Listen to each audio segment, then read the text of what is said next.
राष्ट्र सर्वप्रथम, राष्ट्र सर्वप्रथम, राष्ट्र सर्वप्रथम, राष्ट्र सर्वप्रथम।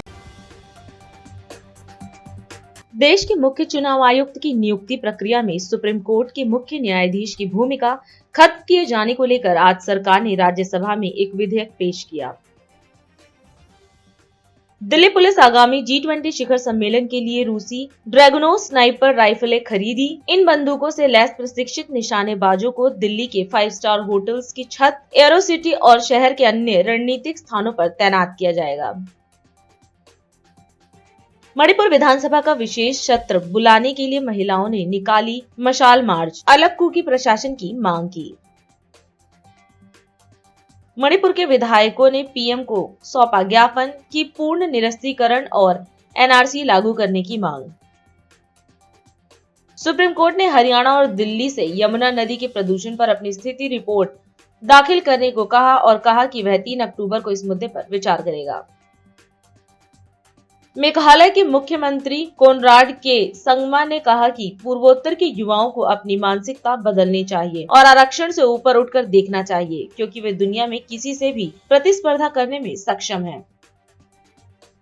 राजस्थान के मुख्यमंत्री अशोक गहलोत ने राज्य सरकार की महत्वाकांक्षी इंदिरा गांधी स्मार्टफोन योजना की औपचारिक शुरुआत की। इस योजना के पहले चरण में सरकार 40 लाख महिलाओं को स्मार्टफोन देगी। केरल में ट्रांसजेंडर समुदाय ने मध्य लिंग बच्चों की सर्जरी पर उच्च न्यायालय के फैसले का स्वागत किया। केरल में टूट रहे भ्रष्टाचार के सब रिकॉर्ड। सीएम विजयन की बेटी वीना के करप्शन केस से राज्य की राजनीति में आया बड़ा तूफान। राजधानी दिल्ली के राजघाट पर पहलवानों की प्रेस कॉन्फ्रेंस से पहले धारा 144 लगा दी गई। विनेश फोगाट ने कहा कि हमें प्रेस कॉन्फ्रेंस करने से रोका गया। प्रधानमंत्री नरेंद्र मोदी ने आज लोकसभा में 3 दिनों तक चली अविश्वास प्रस्ताव पर चर्चा का जवाब दिया। इस दौरान उन्होंने विपक्षी दलों पर जबरदस्त तरीके से निशाना साधा। उन्होंने कहा कि आज मैं देख सकता हूं कि विपक्ष ने तय कर लिया है कि जनता के आशीर्वाद से एनडीए और बीजेपी पिछले सभी रिकॉर्ड तोड़ते हुए शानदार जीत के साथ वापस आएगी। इसके साथ ही उन्होंने यह भी कहा कि 21वीं सदी का ये कालखंड भारत के हर सपने को सिद्ध करेगा। आदरणीय अध्यक्ष जी, देश की जनता ने हमारी सरकार के प्रति बार बार जो विश्वास जताया है, मैं आज देश के कोटि कोटि नागरिकों का आभार व्यक्त करने के लिए उपस्थित हुआ हूं। विपक्ष के प्रस्ताव पर यहाँ 3 दिनों से अलग अलग विषयों पर काफी चर्चा हुई है। अच्छा होता कि सत्र की शुरुआत के बाद से ही विपक्ष ने गंभीरता के साथ सदन की कार्यवाही में हिस्सा लिया हो। बीते दिनों इसी सदन ने और हमारे दोनों सदन ने Janvishwas bill, mediation bill, dental commission bill, आदिवासियों के लिए जुड़े हुए bill, digital data protection bill, national research foundation bill, coastal aquaculture से जुड़ा बिल, ऐसे कई महत्वपूर्ण बिल यहाँ पारित किए। और ये ऐसे बिल थे जो हमारे फिशरमैन के हक के लिए थे और उसका सबसे ज्यादा लाभ केरल को होना था और केरल के सांसदों से ज्यादा अपेक्षा थी कि वो ऐसे बिल पर तो अच्छे ढंग से हिस्सा लेते, लेकिन राजनीति उन पर ऐसी हावी हो चुकी है उनको फिशरमैन की चिंता नहीं है। यहाँ नेशनल रिसर्च फाउंडेशन का बिल था, देश की युवा शक्ति के आशा आकांक्षाओं के लिए एक नई दिशा देने वाला बिल। हिंदुस्तान को एक साइंस पावर के रूप में भारत कैसे उभरे, वैश्विक दीर्घदृष्टि के साथ सोचा गया था, उससे भी आपका इतराज। डिजिटल डाटा प्रोटेक्शन बिल, ये बिल अपने आप में देश के युवाओं के जज्बे में जिस बात आज प्रमुखता से है उससे जुड़ा हुआ था।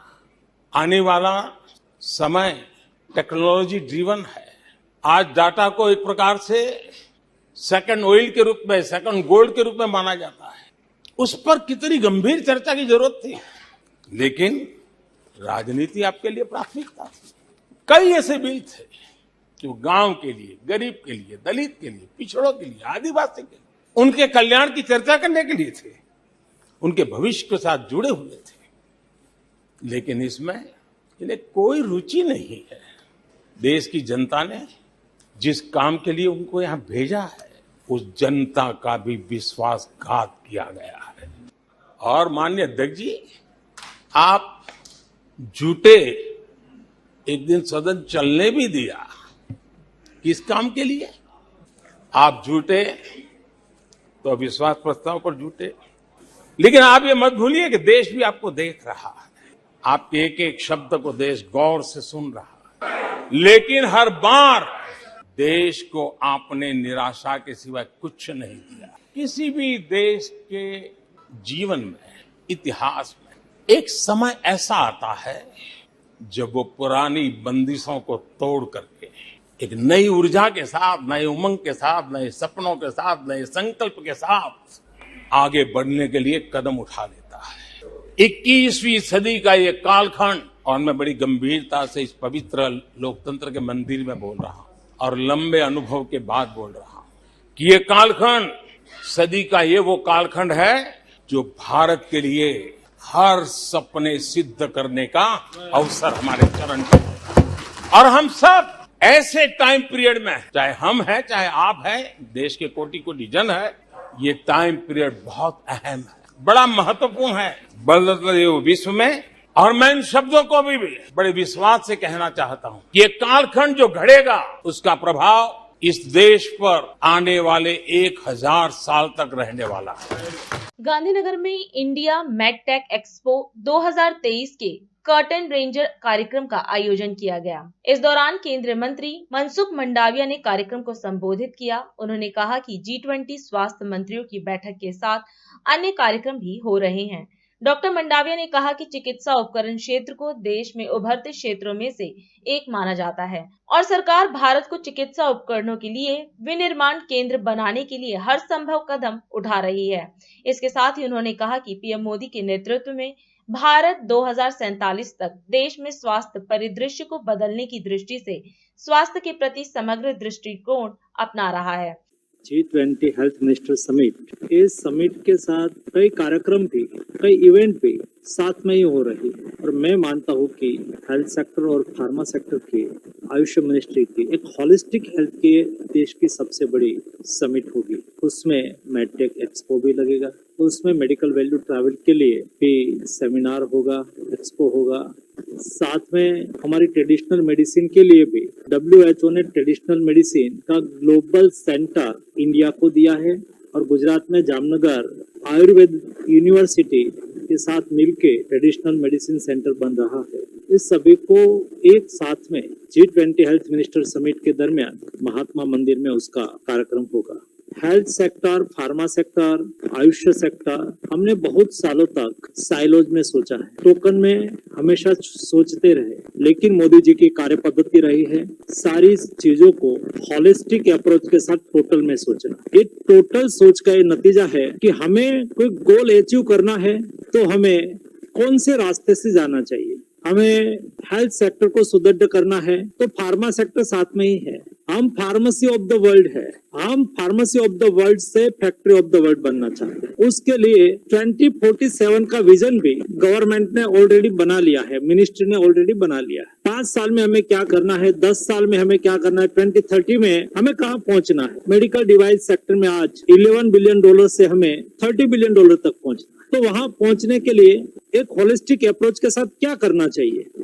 आपने देखा होगा लास्ट ईयर में हमने फार्मा सेक्टर में खर्च किया है। पहले PLI 1, PLI 2 स्कीम आई। अगले 5 साल में मेडिकल डिवाइस सेक्टर में हम 4100 करोड़ रुपया खर्च कर रहे हैं, इन्वेस्ट करने के लिए तय किया है। जहां जिस टाइप का इंटरवेंशन की आवश्यकता है वहां इस टाइप का समय समय पर इंटरवेंशन हो बहुत आवश्यक होता है और वो स्टेप बाय स्टेप कब करना हो भी हमने सुनिश्चित कर लिया है। अब आप लोगों ने देखा होगा देश में जब कोविड क्राइसिस आई उस वक्त असेसमेंट किया गया कि हम हमारी pharmacy of the world formulation में तो है। दुनिया में 20% जेनेरिक मेडिसिन दुनिया को सप्लाई करने वाली कोई कंट्री है तो उसका नाम हिंदुस्तान है। दुनिया 5 फील खाती है तो उसमें से एक इंडिया में बनी हुई जेनेरिक गोली होती है जो दुनिया खाती है। लेकिन हम कई एपीआई पर हमारी डिपेंडेंसी फॉरेन कंट्री पर थी और कई ऐसे 43 टाइप के एपीआई तो ऐसे थे कि जिसका 95% से अबव केवल एक ही कंट्री से या तो विदेश से आता हो और वो शायद नहीं आया तो देश की हेल्थ सिक्योरिटी पर भी उसकी इफेक्ट आएगी, फार्मा इंडस्ट्रीज पर भी उसकी इफेक्ट आएगी। क्या करना, असेसमेंट हमने ही किया ऐसा नहीं, भूतकाल में भी हुआ ही होगा, लेकिन मोदी गवर्नमेंट ने उसके पर तुरंत ही एफर्ट किया और PLI 1 स्कीम लाया। PLI 1 स्कीम में 15,000 करोड़ रुपया उसमें मेडिकल डिवाइस और फार्मा सेक्टर के लिए रखा गया। 15,000 करोड़ रुपए से 43 API देश में ही बने, उसके लिए सुनिश्चितता तय की।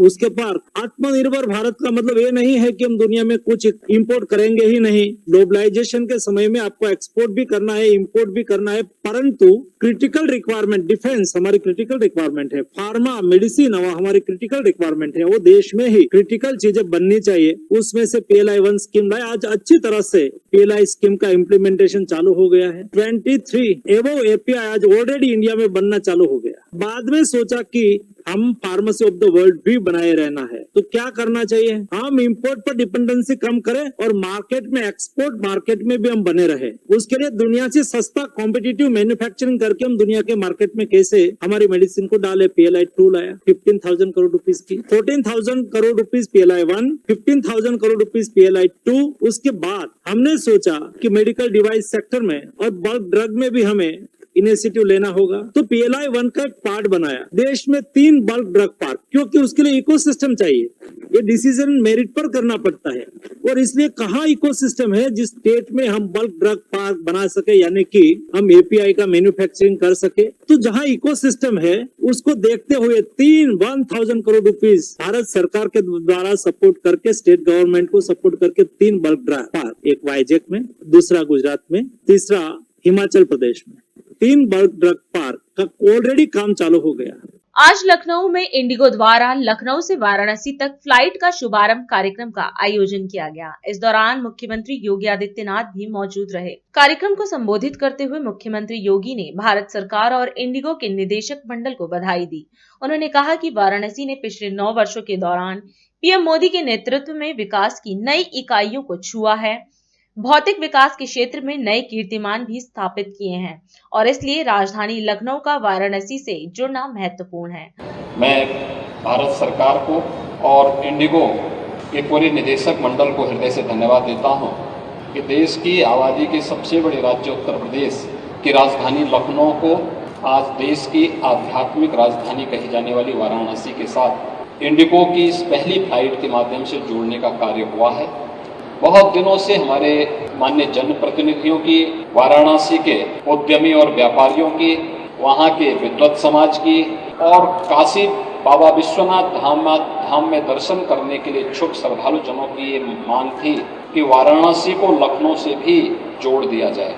और वाराणसी ने पिछले 9 वर्ष के दौरान प्रधानमंत्री मोदी जी के नेतृत्व में विकास की जिन नई ऊंचाइयों को छुआ है, न केवल आध्यात्मिक और सांस्कृतिक क्षेत्र में बल्कि भौतिक विकास के क्षेत्र में भी जो नए प्रतिमान स्थापित किए हैं, उन्हें देखते हुए प्रदेश की राजधानी लखनऊ से वाराणसी का जुड़ना बहुत महत्वपूर्ण था। वाराणसी में 2016-17 में एक वर्ष में 19 लाख पैसेंजर थे जो वाराणसी से आते थे या वाराणसी से जिन्होंने यात्रा की है, लेकिन 22-23 में यानी गत वर्ष उन्होंने यह संख्या बढ़कर के 25 लाख से अधिक हो गई है। यानी बताती है कि पोटेंशियल है। और इसमें भी जो सबसे अच्छी चीज है, उत्तर प्रदेश के अंदर पिछले 6 वर्ष के अंदर वायु सेवा को जिस तीव्र गति से विस्तार हुआ है, मुझे याद है 2017 के पहले उत्तर प्रदेश के पूरी तरह क्रियाशील 2 एयरपोर्ट थे, वाराणसी और लखनऊ। गोरखपुर और आगरा आंशिक रूप से क्रियाशील थे। प्रयागराज कुंभ के समय हम लोगों ने उसे प्रारंभ किया था और अब वर्तमान में अगर हम देखेंगे तो उत्तर प्रदेश के अंदर 9 एयरपोर्ट पूरी तरह क्रियाशील हैं। 12 एयरपोर्ट पे वर्तमान पे हम कार्य कर रहे हैं, जिसमें 2 इंटरनेशनल नए एयरपोर्ट हम निर्माण कर रहे हैं, जिनमें एक अयोध्या में अगले 3 महीने के अंदर अयोध्या का एयरपोर्ट हमारा तैयार हो जाएगा और उसके बाद सुरक्षा आदि की औपचारिकताओं को पूर्ण करते हुए नवंबर-दिसंबर में हम इसे पूरी तरह क्रियाशील कर देंगे। दूसरा, एशिया का सबसे बड़ा एयरपोर्ट भी राज्य सरकार बना रही है गौतम बुद्ध नगर के जेवर में। एशिया का अब तक का सबसे बड़ा एयरपोर्ट होगा और यह भी हम पहला रनवे इस वर्ष के अंत तक बना करके तैयार कर देंगे, जिससे हम वायु सेवा वहाँ से प्रारंभ कर सके और कार्गो की सेवाओं को भी उत्तर प्रदेश को एक्सपोर्ट के एक हब के रूप में स्थापित करने में हमें मदद मिल सके इस देश से, हम इसे वहाँ विकसित करने जा रहे हैं। डोमेस्टिक एयरपोर्ट में कोई सोचता भी नहीं था कि इन क्षेत्रों में भी वायु सेवा कभी आएगी।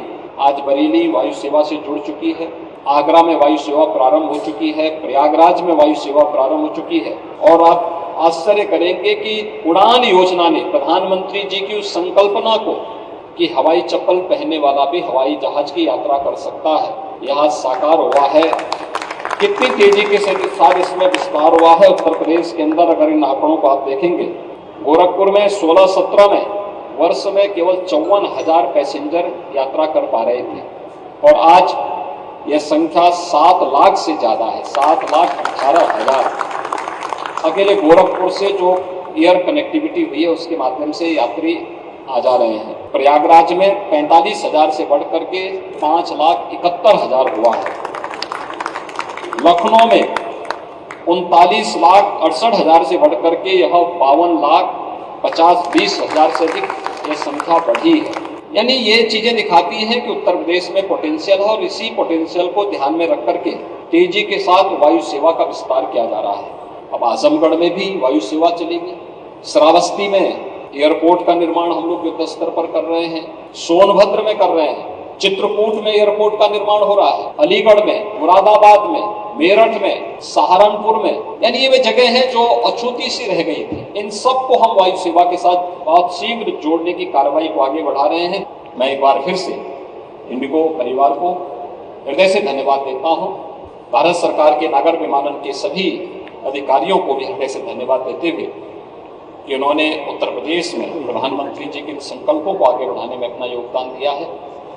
मैं उन सबको हृदय से धन्यवाद देता हूँ। जय हिंद। अभी समय है एक ब्रेक का, हम चलते हैं ब्रेक पर, आप कहीं जाए नहीं, छोटा सा break. Powered by Kamal Buildtech Private Limited, fulfilling promises. With our professional team and experience of delivering projects, in past we guarantee you peace of mind and top quality work in an affordable price. राष्ट्र सर्वप्रथम की बात कार्यक्रम में break के बाद एक बार फिर आप सभी राष्ट्रवासियों का स्वागत है। आज मध्य प्रदेश के मुख्यमंत्री शिवराज सिंह चौहान रीवा पहुंचे। यहां आयोजित रोड शो के दौरान मुख्यमंत्री का नागरिकों ने भव्य स्वागत एवं अभिनंदन किया। इसके बाद एसएएफ मैदान पर मुख्यमंत्री शिवराज राज्य स्तरीय लाडली बहना सम्मेलन में शामिल हुए। मुख्यमंत्री को कार्यक्रम में लाडली बहनों ने राखी भेंट की, साथ ही महिला सम्मान को बढ़ावा देने वाली मुख्यमंत्री लाडली बहना योजना को लागू कर प्रति माह 1,000 रुपए देने के लिए धन्यवाद दिया। मुख्यमंत्री शिवराज सिंह चौहान ने रीवा से लाडली बहनों के खाते में सिंगल क्लिक से तीसरी किश्त के 1,209.59 करोड़ रुपए अंतरित किए। मेरे साथ बिंद की इस पवित्र धरा पर मैं जहां तक देख रहा हूं, मेरी बहनें ही बहनें दिखाई दे रही है। और केवल आज रीवा में नहीं, पूरे मध्य प्रदेश में बहनें इकट्ठी है, अपने अपने गांव में, अपने अपने शहर में, क्योंकि थोड़ी देर बाद उनके खाते में मैं सिंगल क्लिक से 1,000 रुपया डालने वाला हूं। आज रीवा की सड़कों पर जनता को जो प्यार मिला, जो आशीर्वाद मिला, वो अद्भुत और अभूतपूर्व है। समाज के हर वर्ग ने आज प्यार और आशीर्वाद बांटा है। मेरे बुजुर्ग हो, नौजवान बेटे बेटी मामा मामा का उद्घोष करके चल रहे थे और मेरी लाडली बहना मेरी कलाई पे राखी बांधने की कोशिश कर रही थी। ये कुछ राखियां लाडली बहनाओं के स्नेह का प्रतीक है। आपने ये राखी का कच्चा धागा अपने भाई की कलाई पे बांधा है। इस राखी के धागे की कसम, मैं आपका मान सम्मान और शान कभी कम नहीं होने दूंगा। विंध्य की पवित्र धरा को हमने विकास से सजाने का काम किया है। आज पूरा मध्य प्रदेश हमारे साथ जुड़ा है, लेकिन विकास की दौड़ में हमारा विंध्य पीछे रह गया था। बरसों तक कांग्रेस की सरकारें और इस क्षेत्र से मुख्यमंत्री होने के बाद भी विंध्य को न्याय नहीं मिला। लेकिन आज मुझे कहते हुए संतोष है कि विंध्य के विकास में भारतीय जनता पार्टी की सरकार ने कोई कसर नहीं छोड़ी है। चाहे सड़कों का जाल हो, चाहे बिजली का इंतजाम हो, चाहे सिंचाई की व्यवस्थाएं हो, चाहे पीने का पानी हो, और अब जल्दी ग्लोबल स्किल पार्क का भी भूमि पूजन करने पवित्र धरा रीवा पर मैं आने वाला हूं। चौतरफा विकास, अगर विकास का वर्णन करूं तो घंटों लग जाएंगे, लेकिन आज लाडली बहना सम्मेलन है। ये लाडली बहना योजना केवल पैसा देना नहीं है, ये 1000 केवल पैसा दे दिया बहनों को, इतना छोटा कार्यक्रम नहीं है। ये 1000 रुपया बहनों का सम्मान है। ये 1000 रुपया बहनों का आत्मविश्वास है। ये 1000 रुपया बहनों की पूजा का प्रतीक है। ये 1000 रुपया भारतीय जनता पार्टी की सरकार और शिवराज का और सरकार का बहनों के लिए समर्पण का परिणाम है। बेटियों के बिना ये दुनिया नहीं चल सकती और इसलिए बहनों और भाइयों, मध्य प्रदेश की धरती पर सबसे पहले हमने बनाई लाडली लक्ष्मी योजना, क्योंकि मुझे पता था कि बेटी जब तक बोझ रहेगी दुनिया बेटी को पैदा नहीं होने देगी, और इसलिए मैंने तय किया बेटी को बोझ नहीं रहने देंगे, बेटी को वरदान बनाएंगे। और लाडली लक्ष्मी योजना में तय किया कि बेटी के जन्म लेते ही 30,000 रुपए के बचत पत्र खरीद के बिटिया के नाम पे जमा कर देंगे। और उसका फायदा ये होगा कि बेटी 5वीं पास करके 6वीं में जाएगी तो 2000, 8वीं पास करके 9वीं में जाएगी तो 4000, 10वीं पास करके 11वीं में जाएगी तो 6000, 12वीं में जाएगी तो फिर 6000, और अब कॉलेज में जाएगी तो 12,500 रुपया दूंगा बेटी को। बेटी लखपति मध्य प्रदेश की धरती पर हो, ये कोशिश की। अब मैं तुम्हारे खाते में सिंगल क्लिक करके ये पैसे डाल रहा हूं। पहले मैं लाडली बहना के पैसे पूरे प्रदेश में उनके खाते में डाल रहा हूं। पहले लाडली बहना के पैसे डालूंगा और उसके बाद फिर बेगा भारिया शहरिया बहनों के खाते में पैसा डालूंगा। तो देखो मेरी लाडली बहनों, अपने अपने बैंक अकाउंट अब जाके देख लेना। ये देखो 1000 रुपया तुम्हारे खाते में डलने वाले हैं। अब तुम्हारे खाते में पैसा पहुंचना शुरू हो गए। अब मैं बेगा भारिया और शहरिया बहनों के खाते में भी 1000 रुपया डालने वाला हूं। ये उनके खाते में भी 1000 रुपया जा रहे हैं। आम आदमी पार्टी के राज्यसभा सदस्य राघव चड्ढा ने एक प्रेस वार्ता कर भारतीय जनता पार्टी के जाली हस्ताक्षर वाले आरोप को पूरी तरह से निराधार बताया। इसके साथ ही राघव चड्ढा ने दावा किया कि उन्होंने बिना सहमति के चयन समिति में दिल्ली सेवा विधेयक पर सांसदों के नामों को चयन समिति में शामिल करने का प्रस्ताव नहीं किया। उन्होंने कहा कि राज्यसभा में कार्य संचालन के नियम ऐसे पैनल के लिए सांसदों के नामों का प्रस्ताव करते समय उनके हस्ताक्षर लेने की आवश्यकता को अनिवार्य नहीं करते हैं। राघव चड्ढा ने कहा कि उन्होंने कोई हस्ताक्षर नहीं लिया और न ही जमा किया। मेरे खिलाफ एक दुष्प्रचार और एक प्रोपेगेंडा शुरू किया गया कि न जाने कौन सा फर्जीवाड़ा हो गया, कौन से जाली दस्तखत हो गए, और इसी के चलते मुझे आज आपके सामने आना पड़ा दूध का दूध और पानी का पानी करने के लिए। अमूमन ये देखा जाता है जब भी किसी सदस्य के खिलाफ विशेषाधिकार समिति कोई कार्रवाई शुरू करती है, यानी कि कमिटी ऑफ प्रिविलेजेस कोई प्रोसीडिंग शुरू करती है, तो वो शख्स उस पर कोई सार्वजनिक बयान नहीं देता, कोई पब्लिक स्टेटमेंट नहीं देता है। लेकिन मेरे को मजबूरन आज झूठ का पर्दाफाश करने के लिए आपके सामने आना पड़ा। लेकिन मैं आज भी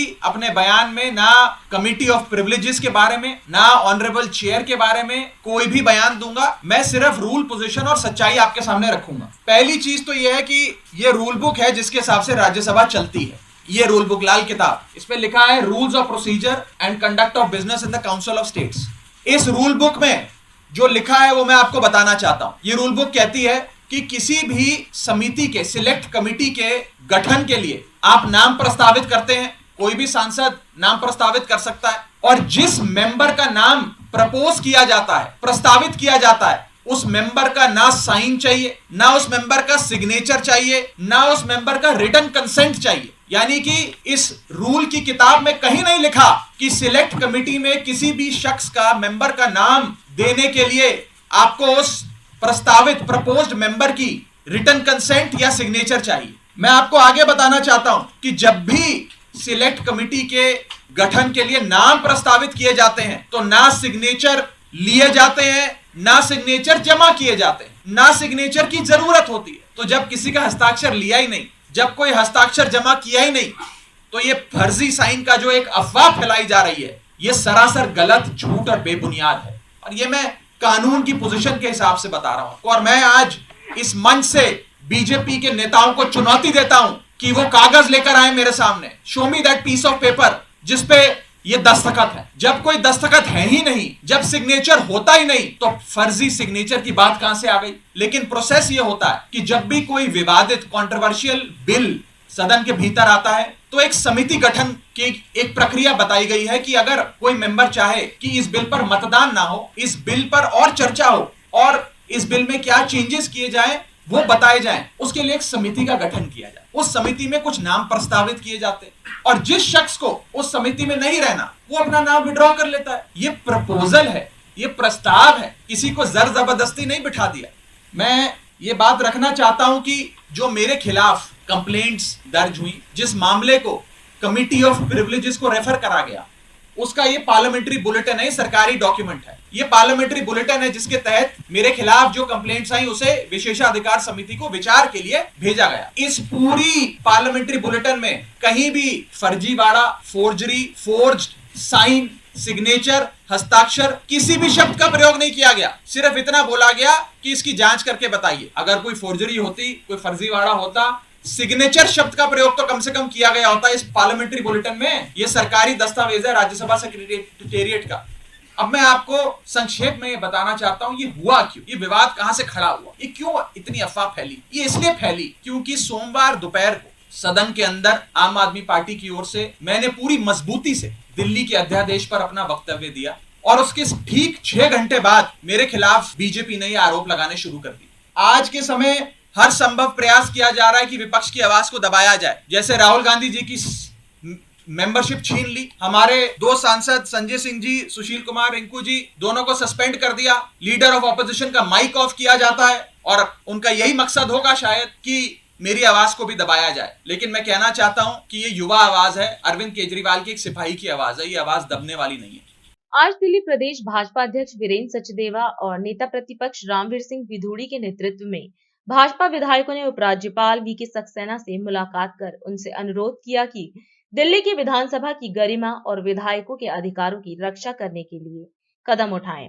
इस दौरान मीडिया से बात करते हुए नेता प्रतिपक्ष रामवीर सिंह विधूड़ी ने कहा कि यह दुर्भाग्यपूर्ण स्थिति है कि विपक्ष द्वारा भेजे गए चर्चा के किसी भी प्रस्ताव को आज तक स्वीकार नहीं किया गया। 1 वर्ष में बजट, मानसून और शरदकालीन सत्र अनिवार्य रूप से बुलाया जाना चाहिए, लेकिन इस नियम की भी परवाह नहीं की गई। विधानसभा सत्र बुलाने से पहले 15 दिन का नोटिस तक नहीं दिया गया। उन्होंने कहा कि यह हमारे अधिकारों का हनन है। उनको एक ज्ञापन भी दिया है, उनको ये जानकारी भी दी है कि दिल्ली विधानसभा का जो सेशन बुलाया जाता है वह सेशन नियमों का उल्लंघन करके बुलाया जाता है। दिल्ली विधानसभा में दिल्ली के जो अनेक मुद्दे हैं, चाहे दिल्ली सरकार के ऊपर अनेक भ्रष्टाचार के आरोप हैं, चाहे दिल्ली जल बोर्ड कंगाल हो गया है, पब्लिक ट्रांसपोर्ट सिस्टम पूरी तरह से बर्बाद हो गया है, इन मुद्दों पर अरविंद केजरीवाल की सरकार विधानसभा में कभी चर्चा करवाने के लिए तैयार नहीं होती है। बजट सेशन, मानसून सेशन और विंटर सेशन ये मैंडेटरी है और विधानसभा के अंदर वे ही नियम लागू होते हैं। नियमों का उल्लंघन करके अरविंद केजरीवाल की सरकार ने मानसून सेशन बुलाया है। इसके लिए 15 दिन का नोटिस एमएलएस को देना पड़ता है। मानसून सेशन में क्वेश्चन ओवर होता है, लेकिन क्वेश्चन ओवर भी नहीं रखा गया है। जो दिल्ली के मुद्दे हैं उनके ऊपर यदि विपक्ष चर्चा करवाना चाहता है तो उसकी अनुमति नहीं होती है, और यदि हम स्पीकर को उसके लिए इंसिस्ट करते हैं तो हमें हाउस से बाहर कर दिया जाता है। हमने ऑनरेबल एलजी से हमने प्रार्थना की है कि विधायकों के जो अधिकार हैं वह सुरक्षित रहे, हमें उनके संरक्षण की आवश्यकता है। और अधिक खबरों के लिए आप हमारे YouTube चैनल दैनिक इंडिया दर्पण को अभी सब्सक्राइब करें और नोटिफिकेशन के लिए बेल आइकन को प्रेस करना ना भूलें।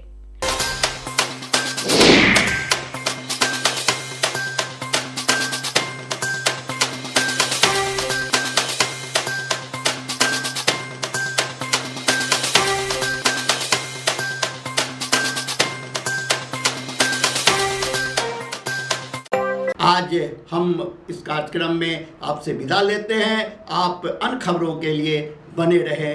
राष्ट्र सर्वप्रथम, वंदे मातरम, जाग उठा है भारत। राष्ट्र सर्वप्रथम